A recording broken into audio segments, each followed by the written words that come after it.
అదే RTV app వార్తల్ని క్షణాల్లో చదివే అవకాశం ఉంటుంది. ఒక న్యూస్ పేపర్, ఒక టెలివిజన్ ఛానల్ మీ చేతుల్లో ఎప్పుడూ ఉంటాయి. సార్, హిందూపురం నుంచి మీరు ఎంపీగా వెళ్తారని చెప్పేసి స్వామీజీకి ఇస్తే మాకు ముస్లిం ఓట్లు. హిందూపురాన్ని ఎందుకు ఎంచుకోవడం జరిగిందంట? ఎక్కడ పుట్టినా మనం చేయాలనుకుంటే ప్రజల మద్దతు ఉంటే ఎక్కడికైనా చేయొచ్చు. జగన్మోహన్ రెడ్డి ప్రభుత్వం గద్దె దించడం కోసం వీళ్ళు కుటుంబం ఫ్యామిలీ ప్యాకేజ్ మొత్తం. ఏపీలో రాజకీయ పరిణామాలు శరవేగంగా మారుతున్నాయి. ప్రధానంగా ఓ పక్కన వైసీపీ మేమే సిద్ధమంటూ ఇప్పటికే ప్రచారంలో ముందుకు వెళ్తున్న పరిస్థితి మరో పక్క కనపడుతుంది. అలాగే మరో పక్కన ముఖ్యంగా జనసేన, టీడీపీ, బీజేపీ పొత్తులో మరో పక్కన మూడు పార్టీలు కూడా పొత్తులతో ముందుకు వెళ్తున్న పరిస్థితి ఏపీ రాజకీయాల్లో ప్రధానంగా చూడవచ్చు. అంతేకాకుండా టిక్కెట్లు ఆశించినటువంటి కొంతమంది టిక్కెట్లు దక్కకపోవడంతో కొంతమంది అసంతృప్తివాదులు ఇప్పటికే ఆందోళన చేస్తున్నారు. అలాగే పార్టీలు కూడా మారుతున్న పరిస్థితి ప్రధానంగా కనపడుతుంది. ఇప్పటికే బీజేపీ కూడా తనకు రావాల్సినటువంటి స్థానాలు ఎక్కడి నుంచి పోటీ చేస్తారు, ఎంపీగా వచ్చి ఎమ్మెల్యేల స్థానాలు కూడా ప్రకటించిన పరిస్థితి నిన్నటితో కూడా క్లియర్ అయిన పరిస్థితి ఉంది. అలాగే కొన్ని ప్రాంతాల్లో బీజేపీ ముఖ్యంగా ఎంతోమంది సీనియర్ నాయకులు ఉన్నారు. అలాగే కొంతమంది దీనికి టికెట్లు ఆశించినటువంటి పరిస్థితి ఉంది. కానీ హిందూపురం నుంచి గత 2-3 సంవత్సరాల నుంచి అక్కడే సేవ చేస్తూ అక్కడే ఉంటూ ఒక ఎంపీగా పోటీ చేయాలనుకున్న పరిస్థితి ఉంది. కానీ అక్కడ టికెట్ రాని పరిస్థితి ఉంది. అలాగే స్వామి పరిపూర్ణానంద స్వామి హిందూపురంలోనే ఉంటూ హిందూపురం వాసులకైతే ఎంతో అత్యంత సన్నిహితంగా ఉంటూ అక్కడ అందరూ కూడా అందుబాటులో ఉన్న పరిస్థితి ఉంది. కానీ ఇప్పుడు ఎంపీగా పోటీ చేస్తానంటూ గతం కొన్నాళ్ళ నుంచి కూడా వార్తలు వినిపిస్తున్నాయి. కానీ ఇప్పుడు టికెట్ బీజేపీ నుంచి రాలేదు. కానీ స్వామి పరిపూర్ణ స్వామి ఎటువంటి నిర్ణయం తీసుకుంటారు, అతను ఏ విధంగా ముందుకెళ్తారు, మరిన్ని విషయాలు అయితే తెలుసుకునేందుకు స్వామి పరిపూర్ణ స్వామి గారిని మరిన్ని విషయాలు వెళ్దాం. సార్, నమస్తే సార్. సార్, ఏంటి సార్, హిందూపురం నుంచి మీరు ఎంపీగా వెళ్తారని చెప్పేసి గత 2 సంవత్సరాల నుంచి కూడా అక్కడే మీరు ఉన్నారు, అక్కడే ప్రజలకు అందుబాటులో ఉన్నారు. కానీ అనూహ్యంగా ఇప్పుడంతా కూడా టికెట్లు మార్పు విషయంలో, అలాగే పొత్తుల విషయంలో కొంతమందికి టికెట్లు రాని పరిస్థితి, అందులో ముఖ్యంగా మీలాంటి వాళ్ళు కూడా టికెట్లు రాలేదు. ఈ పరిణామాలను చూస్తే ఎలా ఉంది? మీరు ఇప్పుడు ఎంపీగా పోటీ చేయాలనుకున్నారు, మీరు ఎటువంటి నిర్ణయం తీసుకోబోతున్నారు? మీరు అన్నట్టు సంవత్సర కాలం పూర్తి స్థాయిలో ఎక్కువ దృష్టి పెట్టాం. 2 ఏళ్ల నుంచి అయితే ఈ ప్రక్రియ సాగుతూ ఉంది. నేను దిగే ముందు హిందూ సంఘాల యొక్క ప్రధానమైన వ్యక్తులు ఎవరైతే ఉన్నారో వాళ్ళందరినీ సంప్రదించాను. ఎందుకంటే వాళ్ళతో మాట్లాడాలి, నా అభిప్రాయం చెప్పాలి. కాబట్టి అక్కడ ఉన్నటువంటి వాతావరణాన్ని నేను పరిశీలించాను. తప్పకుండా నాకు అక్కడ ఒక మంచి అవకాశం అని నేను భావించాను. ఎందుకంటే హిందూపురంలో నేను తిరుగుతున్న వాతావరణంలో ప్రజలందరూ కూడా నాతో మమేకమై ఉన్నారు. జస్ట్ స్వామీజీనే కాదు, మా ప్రాంతాన్ని అభివృద్ధి చేయాలంటే స్వామీజీ లాంటి ఒక నీతి నిజాయితీకి కట్టుబడ్డ ఒక వ్యక్తి, స్వార్థం లేని వ్యక్తి, దందాలు లేని వ్యక్తి, ఏ జంజాటాలు లేని వ్యక్తి ఇక్కడికి వస్తే మా ప్రాంతం అభివృద్ధి అవుతుంది అన్ని విధాలని ఆశించినటువంటి ప్రజలు లక్షలాది మంది ఈరోజు నా వెనుకున్నారు. ఇది నేను సర్వేలన్నీ కూడా పంపడం జరిగింది, పార్టీ వాళ్ళకు కూడా చెప్పడం జరిగింది. వాళ్ళ అభ్యర్థిత్వం రేసులో నన్ను పెట్టారు. హిందూపురము స్వామీజీకి అనేది మొదటంతా వచ్చింది. తర్వాత all of a sudden Hindupuram తీసేస్తున్నామన్నారు. ఎందుకు అని అంటే దానికి కారణాలు నాకు చెప్పింది ఒకటే, ఏంటంటే బాలకృష్ణ గారు ఇంకొకళ్ళు కొంతమంది కలిపి అక్కడ ముస్లిం ఓట్లు టీడీపీకి పోతాయి, మేము ఇబ్బంది పడతాము, స్వామీజీకి ఇస్తే మాకు ముస్లిం ఓట్లు పోతాయి, కాబట్టి స్వామీజీని తప్పించేయాలని ఒక టార్గెట్ పెట్టుకుని తప్పించేశారు. This is the only reason మనకు కనపడింది. సో ఈ నేపథ్యంలో ఇప్పుడు నేను ఏం చేయాలి? ఒక్క మాట ఇచ్చి నేను అడుగు వేసిన తర్వాత, నేను అభ్యర్థిగా నిలబడతానని చెప్పిన తర్వాత వాళ్ళందరినీ ఒప్పించి, పార్టీలో పై వరకు నేను ఒప్పించి, అలాగనే సంఘంలో ఉన్నటువంటి పెద్దలందరితో మాట్లాడుకుని, అక్కడ అన్ని కుల సంఘ పెద్దలతో మాట్లాడుకున్న తర్వాత ఈరోజు నేను వెనకడుగేస్తే అది నాకు చేతగాని పని. నేను 10 మాటలు మార్చడం, 10 పార్టీలు మారడం నాకు ఎప్పుడు జీవితంలో తెలియదు, చెయ్యను. కాబట్టి నేను ఒకటే అనుకున్నాను, ఒకటే చేస్తాను, ఎంపీగా పోటీ చేస్తాను. ఇప్పుడు ఎమ్మెల్యేగా కూడా నేను పోటీ చేయాలని అనుకున్నాను. అంటే ఇప్పుడు ఇండిపెండెంట్గా వెళ్ళడానికి మీరు సిద్ధపడ్డారా? ఇప్పటికే అంటే మీరు ఎంపీగా వెళ్తారా, ఎమ్మెల్యేగా వెళ్తారా? అంటే హిందూపురం నుంచే పోటీ చేస్తారా? ఇది సాధ్యమే పని అంటారా? హిందూపురం పార్లమెంటు కూడా హిందూపురం పేరే, హిందూపురం అసెంబ్లీ కూడా హిందూపురం పేరే. కాబట్టి ఇప్పుడు ఈ కన్ఫ్యూజన్ లేకుండా హిందూపురం అసెంబ్లీకి వేస్తున్నాను, హిందూపురం పార్లమెంటుకి వేస్తాను. ఖచ్చితంగా అసాధ్యం ఏదీ లేదు. కొద్దిగా దుస్సాధ్యం అవ్వచ్చు కానీ అసాధ్యం కాదు. ఎందుకంటే నాకున్న శక్తి ఏమిటనేది నేను నిరూపిస్తాను, తప్పకుండా చూపిస్తాను నేను. అంటే మీకు హిందూపురాన్ని ఎందుకు ఎంచుకున్నారు? కాకినాడ మీదంతా, కాకినాడలో ఇక్కడ కూడా ఎంతోమంది మీకు ఉన్నటువంటి బలం ఉంది, అంతా కూడా ఉంది. కానీ మీరు హిందూపురాన్ని ఎందుకు ఎంచుకోవడం జరిగిందంటారు? కాకినాడలో నా బలం ఉంది, కానీ నాకు బలం లేదని అనుకుంటున్నటువంటి భ్రమల్ని తొలగించాలి. నేను ఎక్కడికి వెళ్ళినా అక్కడ బలం ఉందనేటువంటిది నా నమ్మకం. ఒకటి, 2 ఏళ్లుగా నేను అక్కడ ప్రయత్నం చేశాను. నాకు చాలా మంచి ఫలితాలు కనిపించాయి. ప్రజలందరూ నాతో మమేకమై ఉన్నారు. మూడోది ఏంటంటే, ఇప్పుడు జగన్ గారు ఉన్నారు, ఆయన పులివెందుల్లో పుట్టారు కాబట్టి పులివెందుల నుంచి పోటీ చేస్తారు. కుప్పం చంద్రబాబు గారిది కాబట్టి కుప్పం నుంచి చేస్తారు. మరి నారా లోకేష్ గారు ఎక్కడ పుట్టారు? ఆయన ఎక్కడో హైదరాబాద్లో ఎక్కడో పుట్టారు. ఆయన వచ్చి మంగళగిరిలో పోటీ చేస్తున్నారు కదా. బాలకృష్ణ గారు ఎక్కడ పుట్టారు? ఎక్కడో హైదరాబాద్లో. ఆయన వచ్చి హిందూపురంలో చేస్తున్నారు కదా. పవన్ కళ్యాణ్ గారు ఎక్కడ పుట్టారు? ఆయన వచ్చి పిఠాపురంలో చేస్తున్నారు కదా. అదేం ప్రశ్నలు లేవు. ఎక్కడ పుట్టినా మనం చేయాలనుకుంటే ప్రజల మద్దతు ఉంటే ఎక్కడికైనా చేయొచ్చు. మోడీ గారు గుజరాత్, ఆయన వారణాసిలో పోటీ చేస్తారు, తప్పేం లేదు. కాబట్టి పివి నరసింహారావు గారు వరంగల్ అటువైపు పుట్టిన వ్యక్తి, నంద్యాలలో పోటీ చేశారు. కాబట్టి ఇది ప్రాంతంతో పని లేదు. ఎక్కడైనా మనకు బలం ఉందని అనిపిస్తే మన బలాన్ని కాకినాడలో ఎలాగో నాకు బలం ఉంది. నాకు ఇక్కడ పూర్తిగా నాకు కొన్ని వేల మంది నాతో కనెక్ట్ అయి ఉన్నారు. కానీ అక్కడికి వెళ్ళి నేను చూపించగలిగితే ఉంటుంది ఒకటి. రెండోది, అది పూర్తిగా వెనకబడిన ప్రాంతం. మనం ఏదైనా నిలబడి నిస్వార్థంగా ఏదైనా చేయగలిగితే ఆ ప్రజలకి ఒక మంచి చేయొచ్చనే ఒక స్వార్థరహితమైన ఒక సంకల్పం, రాగద్వేషాలకు అతీతమైన ఒక సంకల్పం, దానికోసం అక్కడ ఎంచుకోవడం జరిగింది. అంటే ఇప్పుడు ఏం జరిగిందంటారు? మీరు మొదటి నుంచి 2 సంవత్సరాల నుంచి మీకు క్యాడర్ ఉందా? వాళ్ళకి ఎంతో మీ ఎంట నడిచారు వాళ్ళందరూ కూడా వాళ్ళ నిర్ణయం మేరకే మీరు ఈ నిర్ణయం తీసుకున్నారంటే అక్కడ ఎంతమంది క్యాడర్ ఇప్పుడు అంతా వాళ్ళు అటు వెళ్ళాలో ఇటు వెళ్ళాలో తెలియని పరిస్థితి. మీరు ఉన్నటువంటి 2 సంవత్సరాల నుంచి 3 సంవత్సరాల నుంచి పెంచిపోసిన క్యాడర్ని వాళ్ళ నిర్ణయం మేరకే మీకు ఇటువంటి నిర్ణయం తీసుకున్నారు మీరు? ఖచ్చితంగా ఈరోజు నేను ఎవరైతే నాకు అనుచర గణాన్ని నేను తయారు చేసుకున్నానో ఆ అనుచర గణం మొత్తం కూడా ఒకటే అంటున్నారు, సరే మీరు ఓడిపోతారనే కారణంతో మీకు సీట్ ఇవ్వకపోతే వేరే ఎవరు సర్వే చేశాడో బయట పెట్టమనండి. నెంబర్ 1. నెంబర్ 2, మీరు హిందూపురంలో నిలబడడం మాకు ఇష్టం లేదు అని వాళ్ళు చెప్పమనండి. దానికి మనం ఆలోచన చేస్తాం. అంతేగాని ముస్లిం ఓట్లు పోతాయి అని 85% ఉన్న హిందూ సమాజాన్ని అగౌరవపరచడం, గొర్రెల్లా చూడడం, వీళ్ళకి బుర్రా బుద్ధి లేదు, వీళ్ళు పనికిమాలినోళ్ళు, మనం ఏం చెబితే చేస్తారనుకునేటువంటి తేలికపాటితనం. అందులో మిమ్మల్ని ఎస్పెషల్లీ మీరు ఒక నిజాయితీగా ఒక నిబద్ధతతో కట్టుబడిన వ్యక్తిగా మిమ్మల్ని వాళ్ళు ఈ రకంగా తీసిపారేయడం అనేది మేమెవ్వడం ఒప్పుకోము. కాబట్టి పార్టీ అనేది కాసేపు మనం పక్కన పెడతాము. మనం పార్టీకి వ్యతిరేకం కాదు, బీజేపీకి మనం ఎప్పుడూ వ్యతిరేకం కాదు. కానీ పార్టీ మరి ఏ కారణాల చేత, ఏ ఒత్తిళ్ల చేత ఇలా తీసుకుందో నిర్ణయం మనకైతే తెలియట్లేదు. ఎందుకంటే మధ్యాహ్నం పార్టీలోకి వచ్చారు వైకాపా నుంచి, సాయంత్రం కండువాగా పిచ్చేశారు. అసలు ఆయన గెలుస్తాడా తెలీదు, గెలవడా తెలీదు, ఆయన బ్యాక్గ్రౌండ్ చెక్ ఏమిటో తెలీదు, ఇచ్చేశారు. వైకాపాలో ఆయన గెలవడనేటువంటిది వాళ్ళు తేల్చి చెప్పి మీకు ఇవ్వమన్నారు సీటు. ఆయన తీసుకొచ్చి ఇక్కడ తిరుపతిలో ఎంపీగా పెట్టారు. తప్పు కాదు, అది పార్టీ నిర్ణయం, అది ఏదైనా కావచ్చు. ఇలాగా ఇప్పుడు ప్రతి చోట ఆలోచిస్తే ఇప్పుడు అనకాపల్లి ఉంది, ఆయన తీసుకొచ్చి తక్కువ దింపారు, ఆయన కడప ఆయన. సో ఏం గెలుస్తారా గెలవరా ఇవన్నీ అనవసరం వాళ్ళు. మరి ఏ ప్రాతిపదికన ఈ సీట్లు కేటాయించారనేటువంటిది నన్నైతే ఎప్పుడు పిలిచి మాట్లాడలేదు. నేను అక్కడ అభ్యర్థిగా నిలబడతాను, నేను పని చేసుకుంటానంటే వెళ్ళండి, మీరు ఆనందంగా వెళ్ళండి. ఏది పొత్తులు గిత్తులు మాట లేని రోజున నేను వెళతానంటే వెళ్ళండి అని చెప్పిన పార్టీ నాయకత్వం కానీ అధినాయకత్వం కానీ ఇంకోళ్ళు కానీ ఈరోజు అసలు ఇవ్వలేని సందర్భంలో నన్ను పిలిచి అడగాలి, ఎందుకు ఇవ్వలేకపోతున్నాం, ఇది కారణం అని చెప్పుంటే వేరేగా ఉండేది. అసలు అకారణంగా నిష్కారణంగా అలా గిల్లి పాడేసినట్టు పక్కన పెడితే నాకు మనస్సాక్షి ఒకటి ఉంటుంది, నాకు అన్నం తింటున్నాను, నాకు కొద్దిగా బాడీలో కొద్దిగా స్పర్శ ఉంటుంది కదా.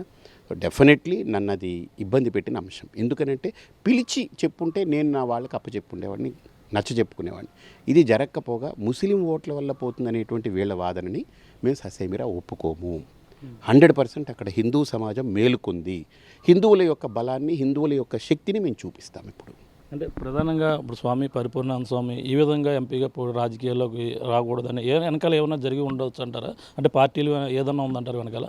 ఖచ్చితంగా నాకు తెలిసి ఈ పొత్తులో భాగం, అసలు ప్రధానంగా పొత్తు అనేటువంటిది, నేను స్వామీజీని కదా, మంచి చెడు కోసం అందరూ నా దగ్గరకు వస్తారు. వైకాపా వాళ్ళు వస్తారు, కాంగ్రెస్ వాళ్ళు వస్తారు, టీడీపీ వాళ్ళు వస్తారు. ఇంక పాపం ఎవరైనా రారంటే బీజేపీ వాళ్ళే రారు, కానీ నా దగ్గరికి మంచి చెడు అడగడానికి మిగతా అన్ని పార్టీలు వస్తారు.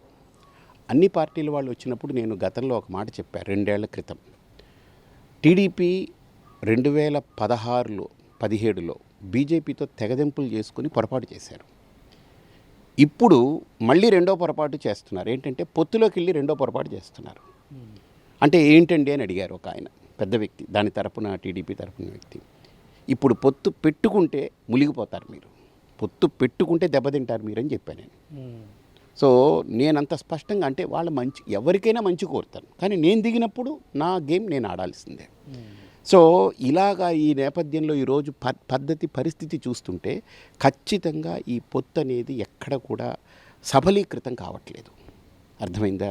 అది పొత్తు అనేటువంటిది ఏంటి, ఒక భార్యాభర్త ఎంత పవిత్రంగా ఒకళ్ళ మీద ఒకళ్ళకి నమ్మకం ఉండి కదలాలో అంత నమ్మకం, అంత నిజాయితీ ఈ పొత్తులో ఎక్కడ నాకు కనపడట్లేదు. అర్థమైంది కదా? అలాంటి దీంట్లో ఈరోజు భారతీయ జనతా పార్టీయే కావచ్చు, టీడీపీ క్యాడరే కావచ్చు, జనసేన క్యాడరే కావచ్చు, అందరూ తల గోక్కుంటున్నారు, బద్దలు కొట్టుకుంటున్నారు. ఏంటిది ఇన్ని 5 ఏళ్ళు మేము మోసి పార్టీని ఈరోజు మా పరిస్థితి ఏంటి, మా బతుకులు రోడ్డు మీద వచ్చేసాయి. పోనీ బీజేపీని మేము అందరం గౌరవిస్తాం, కానీ ఈరోజు దానివల్ల మా సీట్లు పోయాయని అందరూ ఏడుస్తున్నారు. క్యాడర్ కూడా గందరగోళంలో ఉంది, జనసేన క్యాడర్ కూడా అలానే గందరగోళంలో ఉంది. బీజేపీ వాళ్ళైతే మరీ ఇప్పుడు 5-6 ఎంపీ సీట్లు 10 ఎమ్మెల్యే సీట్లు తీసుకుంటే మిగతా అన్ని ప్రాంతాల్లో వాళ్ళు పాపం ఖర్చు పెట్టుకుని కాళ్ళు ఎరిగిపోయి చెప్పులు ఎరిగి మళ్ళీ మనకు పార్టీ సీట్ ఇస్తుంది, మనం ఏదో నిలబెట్టుకుంటామనే తపనతో ఉన్న వాళ్ళందరూ రోడ్డెక్కారు. కానీ వాళ్ళందరూ పాపం ఏం చేయాలో తెలియని పరిస్థితిలో ఉన్నారు, అగమ్యగోచరంగా. కానీ నేనైతే అలా ఉండలేను. నేను ఒక మాట ఇచ్చాను అంటే సమాజానికి నా సందేశము, నేను ఇంతవరకు మాట్లాడిన చేతలతో చేసిన ఏదైనా చేసి చూపించిన వాడిని నేను. అంతేగాని ఒట్టి మాటలు మాట్లాడేసి ప్రవచనాలు ఇచ్చేసి వెళ్ళిపోయే రకం కాను. ఇది అని పట్టుకుంటే ఫలితం ఎలాగైనా ఉండనివ్వండి, దట్స్ ఎ డిఫరెంట్ థింగ్. ఖచ్చితంగా నాకు తెలిసి మంచిదే ఉంటుంది. ప్రజలు నా వెనకాల ఉంటారని నేను నమ్ముతున్నాను, ధర్మం నా వెనకుందని నమ్ముతున్నాను. నేను దేశం కోసం, ధర్మం కోసం అడుగు పెట్టాను. ఖచ్చితంగా ఇది మంచి జరుగుతుందని నేను భావిస్తున్నాను. అంటే ముందు టికెట్ ప్రకటించే ముందు మీతో సంప్రదించలేదు అంటున్నారు. నిన్న కూడా మీ పార్టీ పెద్దలను కూడా కలిసినట్టుగా తెలుస్తుంది. వాళ్ళ నుండి ఎటువంటి మీకు సమాచారం అని, ఎటువంటి హామీ అని వచ్చింది? ఇప్పుడు పార్టీ టికెట్లు ఇచ్చేటప్పుడు కనీసం ఇప్పుడు పరిపూర్ణానంద స్వామి అంటే ఒక గడ్డిపరక కాదు కదండి, హీ హ్యాస్ ఈ స్టాండ్ కదా. ఈరోజు పార్టీలో ప్రెసిడెంట్లు మారచ్చు, సెక్రటరీలు మారచ్చు, అందరూ మారుతూ ఉండొచ్చు, కానీ పరిపూర్ణానందగా ఈ రాష్ట్రంలో ఆ ప్రజల గుండెలు ఎప్పుడు ఉండిపోయే వ్యక్తిని కదా.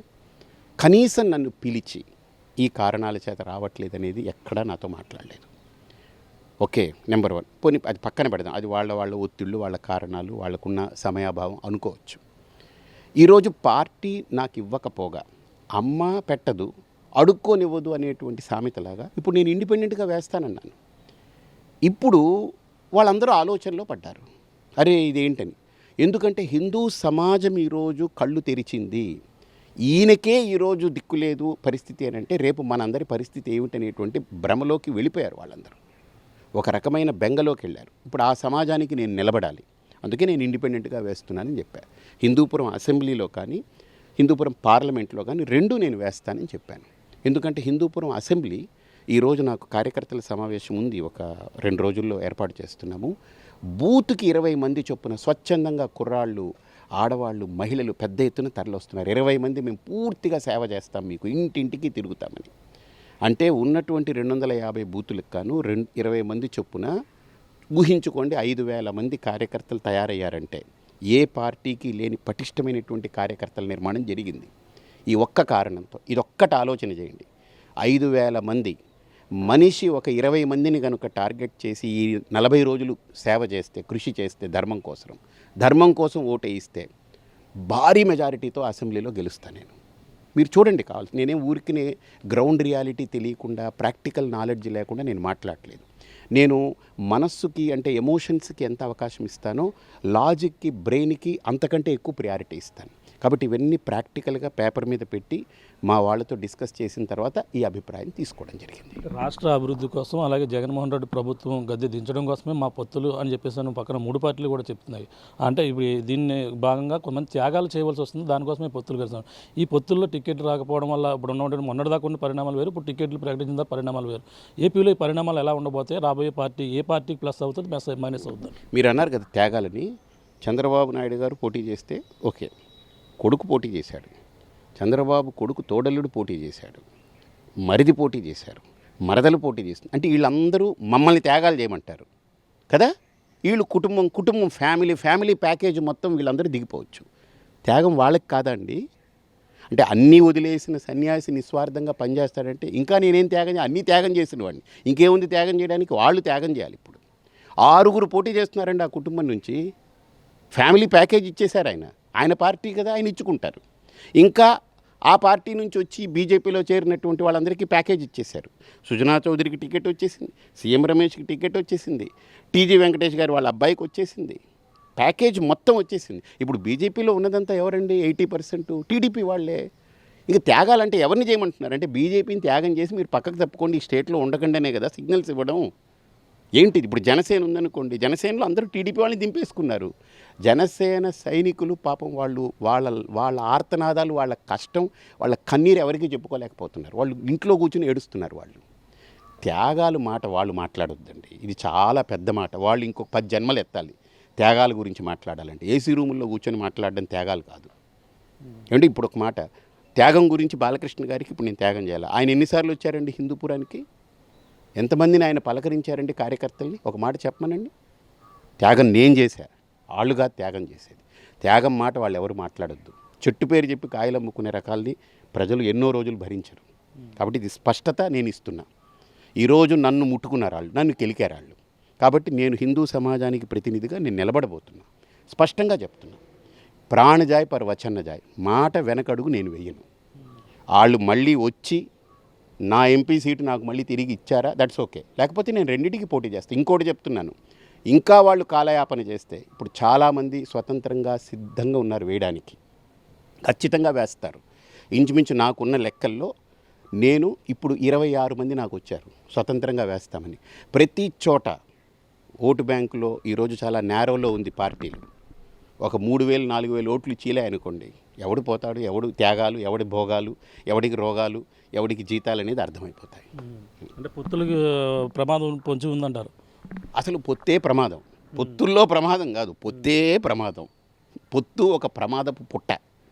దాంట్లో వాళ్ళు దూకారు. ఇప్పుడు బీజేపీ ప్రమాదం అంచుల్లో ఒకటే ఉంది, ఏంటంటే తన పార్టీ ఉనికిని కోల్పోయే ప్రమాదం ఉండొచ్చు. ఏది? ఇప్పుడు అందరూ టీడీపీ వచ్చేసింది. బీజేపీ అన్నవాడు ఎక్కడో ఒక్కళ్ళు ఇద్దరు తప్ప ఏమీ వేరే మొహాలు కనపడట్లేదు. సో ఈ నేపథ్యంలో బీజేపీ తన ఉనికిని కోల్పోయే ప్రమాదం ఉంది. కానీ ఈసారి ఎన్నికల్లో పొత్తులో భాగమైనటువంటి పార్టీలు తమ స్థానాలు కోల్పోయే ప్రమాదాలు ఉన్నాయి. ఇది నేను హెచ్చరిస్తున్నాను. జాగ్రత్తలు చూసుకుని అడుగులు జాగ్రత్తగా వేసి ఇప్పుడైనా సవరించుకోవడం మంచిది. పిఠాపురంలో పవన్ కళ్యాణ్ పోటీ చేయబోతున్నారు. ఇవన్నీ కూడా ఎలా ఉండబోతుంది అంటారు? ఆయన కూడా ఓడించేందుకు గతంలో గాజువాకలో ఓడించారు, భీమవరంలో ఓడించారు. ఇక్కడ కూడా పిఠాపురంలో వ్యూహాలకు దాని ప్రకారంగా వెళ్తున్నారు. ఇప్పుడు ఎవరెవరన్నా అసంతృప్తి వలన అందరినీ కూడా కలుపుకొని ముందుకు వెళ్తున్నారంటారా వైసీపీ? ఇప్పుడు వైసీపీ అదొక పార్టీ. ఎలాంటి పార్టీ? ఒక 5 ఏళ్ళు అద్భుతంగా వాళ్ళు బల ప్రదర్శన చేసి, బీభత్సమైన బల ప్రదర్శన చేసి నిలబెట్టుకున్న పార్టీ. ఓకే, పవన్ కళ్యాణ్ గారు గతంలో 2 సార్లు ఓడిపోయారు. ఎన్టీ రామారావు ఓడిపోయారు, ఇందిరాగాంధీ ఓడిపోయారు, పెద్ద నేతలు ఓడిపోయారు. ఓడిపోయారనేది అది పెద్ద విషయం కాదు. ఓటమి అనేది పక్కన పెడితే ఈసారి పవన్ కళ్యాణ్ గారు ఏ రకంగా అక్కడ నిలదొక్కుని ఆయన యొక్క వ్యూహ ప్రతివ్యూహాలతో అక్కడ ప్రజల్ని నప్పించి వాళ్ళు మెప్పించి వాళ్ళ చేత ఓట్లు వేయించుకోగలరనేటువంటిది పెద్ద ప్రశ్న అది. సో దానికి ఆయన 100% కృషి చేశారనుకోండి, డెఫినెట్లీ మంచిగా జరుగుతుంది. అంతే కదా. సో పవన్ కళ్యాణ్ గారు దానికి గ్రౌండ్ వర్క్ చేయకుండా, హోంవర్క్ లేదనుకోండి, జస్ట్ ఎవరి మీదనో 10 మంది మీద వదిలేస్తే కుదరదు. ఆయన కూర్చొని హోంవర్క్ చేసుకోగలిగితే మంచిగా. ఇందుకు నేనున్నాను, నేను ఒక స్వామీజీని. ఈరోజు నేను అంత ధైర్యంగా మాట్లాడుతున్నానంటే నేను హోంవర్క్ చేసుకుంటున్నాను, గ్రౌండ్ వర్క్ చేసి అన్నీ వదిలేసి అక్కడికి వెళ్ళి కూర్చున్నాను నేను. కాబట్టి మనం 2 సార్లు గతంలో ఓటమి చూసినటువంటి పవన్ కళ్యాణ్ గారు ఈసారి నేను ఓడిపోకూడదనేటువంటి కసి ఉంటే ఖచ్చితంగా ఆయనకంటూ ఒక పెద్ద ఓటు బ్యాంక్ ఉంది, అది ఎవడు మర్చిపోవద్దు. కానీ ఆ ఓటు బ్యాంకు ఓటు రూపంలో కన్వర్ట్ అవ్వడానికి ఆయన తీవ్రమైనటువంటి కృషి చేయాలి, హోంవర్క్ చేయాలి. ఇది నా అడ్వైజ్ ఆయనకి. ఇంకా హిందూపురంలో మీరు గెలవబోతున్నారు, బాలయ్యని కొట్టబోతున్నారు, అలాగే ఎంపీగా కూడా వెళ్ళబోతున్నారు. 2 కూడా పక్కా అనుకోవచ్చు కదా? మాట మార్చను ఖచ్చితంగా. ఇప్పుడు నా పట్ల ఎవరైతే వైఖరి వేరే ద్వంద్వ వైఖరి పెట్టుకున్నారో వాళ్ళ వైఖరి మార్చుకోవాలి తప్ప నేను మాట మార్చను. మీరు టేక్ ఇట్ ఫర్ గ్రాంటెడ్ అంతే. ఒక అడుగు వేశాను. నా భవిష్యత్ అనేది నేను కేవలం ఏదో రాజకీయంతో ముడిపెట్టుకుని చూసిన భవిష్యత్తు మాత్రమే కాదు. నేను ఒక అభివృద్ధి కోసం అందులోకి వెళ్ళాను, వాళ్ళ ప్రజలకు ఏదో చేస్తామని. సో ఇప్పుడు పార్టీలన్నిటికీ అతీతంగా నేను నిలబడ్డాను. సో ప్రజలందరూ పార్టీలకు అతీతంగా ఉన్నాను కాబట్టి నా యొక్క అభ్యర్థిత్వాన్ని ఖచ్చితంగా కోరుకుంటారు. Thank you. చూస్తున్నాం ఇది పరిస్థితి. ప్రధానంగా చూసుకుంటే హిందూపురం నుంచి గత కొన్నాళ్ళ నుంచి అక్కడ సేవలు అందిస్తూ అక్కడ ఉన్నటువంటి నియోజకవర్గ ప్రజలు అందుబాటులో ఉన్నాను కాబట్టి నాకు టికెట్ రాలేదు కాబట్టి నేను ఇప్పుడు ఇండిపెండెంట్గా వెళ్ళేందుకు నేను సిద్ధంగా ఉన్నాను. అక్కడ ప్రజల అభిప్రాయంతోనే నేను ముడిపడి ఉంది. వాళ్ళందరూ కూడా వాళ్ళ మనోభావాలు దెబ్బతినకుండా నా కోసం ఉన్నారు కాబట్టి వాళ్ళు తీసుకున్న నిర్ణయం మేరకే నేను ఇండిపెండెంట్గా ఎమ్మెల్యే అభ్యర్థి హిందూపురం నుంచి ఎమ్మెల్యే అభ్యర్థిగా నుంచి అలాగే ఎంపీగా వెళ్తాను, వెళ్ళి తీరుతున్నాను. పొత్తులన్నీ కూడా ప్రమాదంలో ఉన్నటువంటి పొత్తులు ఉన్నదని చెప్పేసి అన్నారు. ఏపీ వ్యాప్తంగా ఇప్పుడు ఉన్నటువంటి నిరసనలో అసంతృప్తివాదులు కూడా ఏకమయ్యి అందరూ కూడా ఇండిపెండెంట్ అభ్యర్థులుగా కొన్ని రోజుల్లో బయటకు వచ్చే అవకాశాలు క్లియర్ కట్గా కనపడుతున్నాయని ప్రధానంగా చెప్పుకొస్తున్న పరిస్థితి. ఏదేమైనా హిందూపురంలో నేను ఎంపీ ఎమ్మెల్యేగా పోటీ చేసి తీరుతాను, పోటీ చేసి అక్కడ గెలిచి తీరుతానంటూ మన స్వామి పరిపూర్ణ స్వామి చెప్తున్న పరిస్థితి ప్రధానంగా ఉందని చెప్పాలి. ఇది కూడా ఉన్న తాజా పరిస్థితి. కెమెరా రాముతో ప్రకాష్, RTV, హిందూపురం నుంచి. మరిన్ని వీడియోస్ కోసం ఛానల్ ని సబ్స్క్రైబ్ చేయండి, లేటెస్ట్ అప్డేట్స్ కోసం వాట్సాప్ ఛానల్ ని ఫాలో చేయండి అండ్ లింక్ డిస్క్రిప్షన్ లో ఉంది.